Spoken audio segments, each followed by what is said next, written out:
mais ceeb yàlla la turandoo. sama turandoo kii sama tooma la. Tooma. sama tooma c'est mon meilleur ami. Son meilleur ami. c'est mon meilleur ami. mooy ceeb boobu. oui ceeb. waaw xaaral da nga koy préparé boo ñëw. Idi. waxuma waxi ceeb bi daal mais xam nga ni ñi ma bëreel nii yàlla xam du ma seen morom.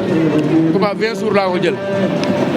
combat bi te dama wóor ba mu jiyee ñaari fan laa contact peera ngi feeñee si combat bi sax. kon bu ma lay fekk caare ba combat bi taxawul. boobu combat bi taxawul mais bëgg a bëre rek la mi mercredi sax man xam nga ne moo waral ñëpp ñi sax wàcc nañ.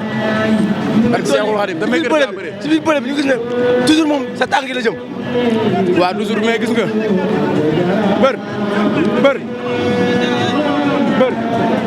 oh li rafet na li rafet na.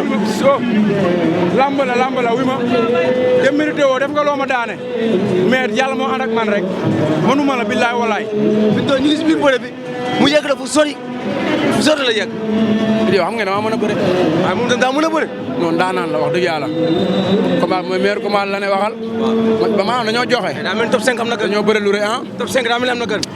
kon du ma leen ko baal pour ñu téye ko rek mu bañ a ñëw. ceeb foo jëm. yow Idi xam nga ne ñi ma war a bëreel man du ma mbëru 5e combat ay mbëru 6e combat ñi ma war a jël ñi ma jël. comme ñan ci bés yu baax yi ma bëree. xam nga ma fi ne tudd sax da ngay mel ni man de. da ngay tudd la parfois tuddul.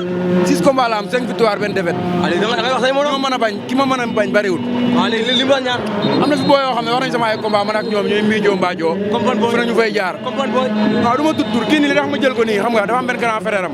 comme na nga wax léegi mën ngaa dem comme na nga wax mën ngaa dem. non nice mais avant tout. waaw damay sant waa Caaroy gi ma jógee. waa Caaroy man jaay laa dëkk cité. Caaroy géej cité fa laa dëkk.